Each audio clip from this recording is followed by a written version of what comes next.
So hello students, welcome to next step classes.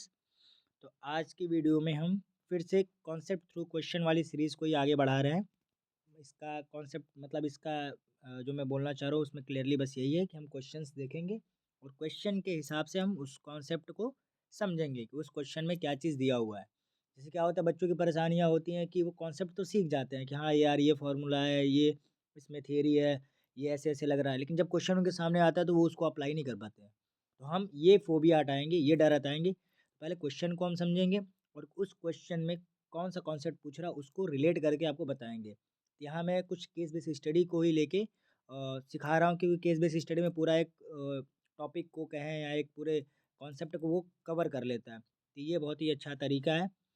तो case base study हमने दो cover कर चुका था, मतलब हम लोग कवर कर चुके थे। एक मैग्नेटिक फील्ड का था, एक इलेक्ट्रिसिटी का था। आज हम लाइट वाले चैप्टर से रिफ्रैक्शन वाला चैप्टर जो है उससे जो क्वेश्चन है उसको कवर करेंगे। तो आइए स्टार्ट करते हैं। तो देखिए, पहले केस बेस स्टडी का रूल मैं बता दे रहा हूँ कि आपको सबसे पहले जो पैरा लिखा है उसको पूरा पढ़ना है।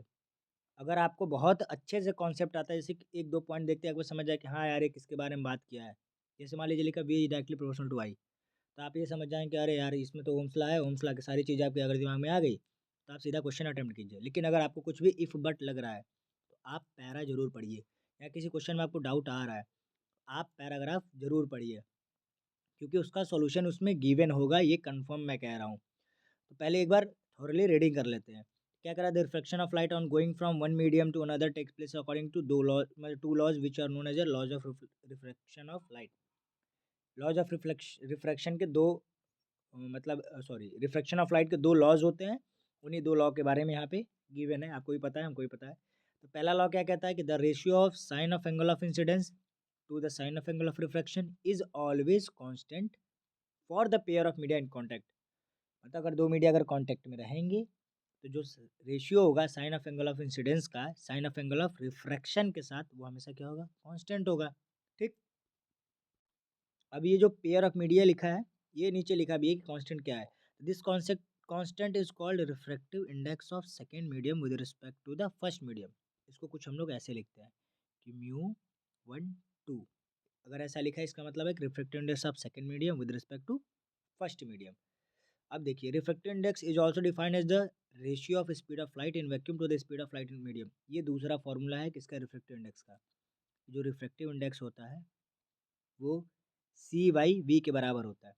अब सी की वैल्यू क्या होती है, 3 × 10⁸ मीटर पर 3 × 10⁸मीटर पर सेकेंड। ठीक। मतलब सी जो होता है वो लाइट की स्पीड होती है वैक्यूम में, और वी होता है लाइट की स्पीड किसी मीडियम में। ठीक। तो सी की वैल्यू आपको याद रखनी है, क्योंकि ये हमेशा कांस्टेंट रहेगा कि वैक्यूम में स्पीड ऑफ लाइट की वैल्यू 3 × 10⁸मीटर पर सेकेंड होती है, जबकि हमको वेलोसिटी या स्पीड ऑफ लाइट मीडियम में नहीं पता रहेगा। तो दूसरा फार्मूला हमारे पास ये आ गया। ठीक। अब पहला फार्मूला हमारे पास ये था किसका, रिफ्रैक्टिव इंडेक्स का। अब क्वेश्चन पढ़ते हैं। तो पहला क्वेश्चन, अब सॉरी दूसरा लॉज पढ़ लेते हैं। ये तो आपको पता ही है, तो पढ़ लेते हैं कि the incident ray, reflected ray या normal all lie in the same plane. मतलब जो इंसिडेंट रे होता है, रिफ्लेक्टेड रे होता है और नॉर्मल रे होते हैं, ये सारे एक ही प्लेन पे क्या करते हैं, लाई करते हैं। ठीक। यहाँ पे मैं थोड़ा सा बता दे रहा हूँ आपको, ये देखिए। मान लीजिए आया यहाँ से ही अवे फ्रॉम द नॉर्मल ऐसे हो गया, टुवर्ड्स नॉर्मल हो गया। तो ये हमारे इंसिडेंट रे हो गया, ये रिफ्लेक्टेड रे हो गया और ये नॉर्मल रे हो गया। ये तीनों एक ही प्लेन पे क्या कर रहे हैं, लाई कर रहे हैं। ठीक। ये चीज़ वो समझा रहा है दूसरा वाला। तो पहले क्वेश्चन पढ़ लेते हैं। कह रहा है when light travels from air to glass, when light travels from air to glass, तो क्या होगा, angle of incidence angle of refraction से ज़्यादा होगा, या angle of incidence less than angle of refraction होगा, या angle of incidence equal to angle of refraction होगा, ये कांट से। ठीक।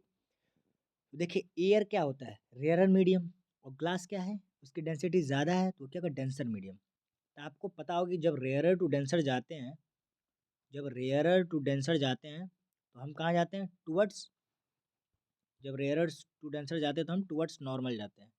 ठीक। जब हम रेयरर टू डेंसर जाते हैं तो हम टूवर्ड्स नॉर्मल जाते हैं। थोड़ा ज़्यादा बन जा रहा है, मैं फिगर बनाया हूँ, आप टेंशन ना लीजिएगा। मैं ऐसे हाथ से बनाने की कोशिश कर रहा हूँ। ये टुवर्ड्स नॉर्मल जाता है, नीचे अभी आपको दिख जाएगा। ठीक है, ये रफली मैं बना दिया, टुवर्ड्स नॉर्मल जाता है। तो आपको यहाँ से दिख रहा होगा कि जो एंगल ऑफ इंसिडेंस होगा वो क्या है, ज़्यादा है as compare to angle of refraction के। तो जो एंगल ऑफ इंसिडेंस वो क्या है, ज़्यादा है as compare to angle of refraction के। ठीक, तो पहला क्या होगा ऑप्शन कि एंगल ऑफ इंसिडेंस हमेशा एंगल ऑफ रिफ्रैक्शन के ज़्यादा होगा। अगर ये ग्लास टू एयर बोला रहता तब इसका उल्टा हो जाता, तब हम अवे फ्रॉम द नॉर्मल जाते। तो अवे फ्रॉम द जब नॉर्मल जाते, जब अवे फ्रॉम द नॉर्मल जाते तो हमारा इंसिडेंट ऐसे आता और ये ऐसे चला जाता है। ठीक, ऐसे चला जाता है, तो ये हमारा ज़्यादा हो जाता है और एंगल ऑफ इंसिडेंस कम हो जाता है। ठीक है, तो ये दोनों कॉन्सेप्ट याद रखिएगा। तो इसके पहले क्या हो जाएगा, angle of incidence is greater than angle of refraction. यहाँ आपको दिखा भी दे रहा हूँ कि when light travels from air to glass angle of incidence greater than, क्यों, glass is denser medium, glass is denser medium than air, so ray will bend towards the normal. यहाँ फिगर मैंने बनाया है कि angle of incidence angle of refraction towards normal हो जा रहा है कब, जब हमारा ये रेयर टू डेंसर जा रहा है, एयर टू ग्लास में जाएगा। अगर ये ग्लास टू एयर जाता है तो ये अवे फ्रॉम द नॉर्मल होता है, तब एंगल ऑफ रिफ्रैक्शन ज़्यादा हो जाता है और एंगल ऑफ इंसिडेंस कम हो जाता है। ये कॉन्सेप्ट याद रखिएगा। दूसरा क्या कह रहा है दूसरा क्वेश्चन कह रहा है कि when light travel from air to medium the angle of incidence की वैल्यू दे दी है 45 डिग्री और एंगल ऑफ रिफ्रैक्शन की वैल्यू दे दी है 30 degree. Refractive index of second medium with respect to the first medium, मतलब आपको म्यू 1 2 निकालना है। ठीक, तो आपने स्नेल्स लॉ के अकॉर्डिंग क्या पढ़ा अभी कि म्यू इक्वल टू होता है sine I by sine R, यही पढ़ा है। आई की जगह पे 45 डिग्री रख दीजिए, आर की जगह पे 30 डिग्री रख दीजिए, तो आपका जो इक्वेशन जो सॉल्यूशन ऐसे बन जाएगा साइन 30 अपॉन साइन 45। अब आप ट्रिग्नोमेट्री में जानते हैं कि साइन 30 की वैल्यू कितनी होती है, तो 1/2, और साइन 45 की वैल्यू कितनी होती है, तो 1/√2।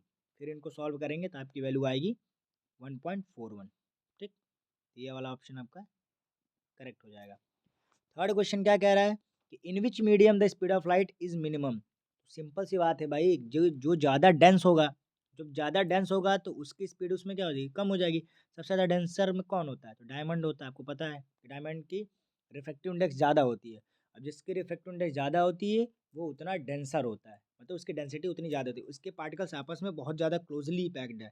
इससे लाइट की स्पीड जो होगी उसमें मिनिमम होगी। ठीक, मैक्सिमम पूछता है तो किस में होता है, एयर में, रेयर और मीडियम में। तो मोस्ट डेंसर में स्पीड ऑफ लाइट मिनिमम होती है और जो मोस्ट रेयरर होगी उसमें स्पीड ऑफ लाइट मैक्सिमम होगी। तो इसका एक्सप्लेनेशन भी यहाँ पे मैंने लिख दिया है, टेंशन ना लीजिएगा। In diamond the speed of light is minimum because among the given option the diamond have a larger refractive index and more density और denser than air glass water. ठीक है, नेक्स्ट क्वेश्चन हमारा क्या कहता है कि if the refractive index of glass is 1.5 and speed of light 310 meter per second, the speed of light in glass. देखिए एक मीडियम का आपको स्पीड ऑफ लाइट मतलब वैक्यूम वाला दिया है या कहें एयर वाला दिया है, आपको रिफ्रैक्टिव इंडेक्स दिया है, तो आपको क्या निकालना है, कुछ नहीं, वी की वैल्यू बतानी है। तो इसे फॉर्मूला में डालिए और वी की वैल्यू कैलकुलेट कीजिए, जैसे मैंने कैलकुलेट किया है, पुट किया 1.5 3 × 10⁸ वी। अब यहाँ से वी की वैल्यू कितनी आएगी, 2.2 × 10⁸ मीटर पर सेकंड। ऐसे क्वेश्चन बहुत आपके एग्जाम में पूछे गए हैं ये वाले पे। ठीक, फिफ्थ आता है लास्ट वाला question, the refractive index of A with respect to B is 2, find the refractive index of B with respect to A. तो आपने एक पढ़ा होगा कि वो principle of reversibility, principle of reversibility आप पढ़े होंगे। कुछ ऐसे था कि कहाँ बताऊँ, यहाँ देख ली, कुछ ऐसे था कि 1μ2 का अगर मल्टीप्लाई में 2μ1 के साथ करूँगा तो इसकी वैल्यू 1 के बराबर होगी।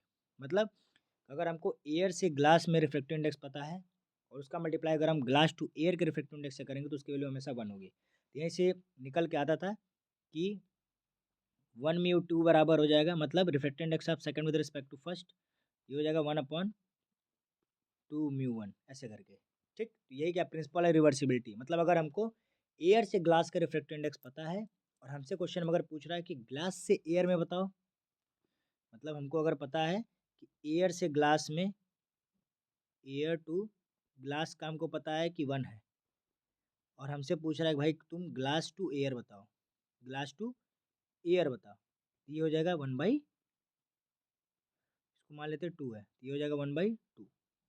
ठीक है, अगर हमको एयर टू ग्लास की वैल्यू पता है और ग्लास टू एयर अगर हमको निकालना है तो हम क्या करेंगे, उसका रेसिप्रोकल कर देंगे, बस सिंपल से यही इसमें कॉन्सेप्ट था। तो यहाँ देख लीजिए कि ए बी म्यू ए हमको 2 दिया है। ठीक, 2 दिया है और हमको ए म्यू बी पूछ रहा है, तो हमको ये कॉन्सेप्ट पता है कि दोनों का अगर मल्टीप्लाई करें तो 1 के बराबर होता है, तो यहाँ से ये रेसिप्रोकल हो जाएगा, तो 1/2 वैल्यू कितनी आ जाएगी 0.5, तो इसका ऑप्शन क्या आ जाएगा 0.5।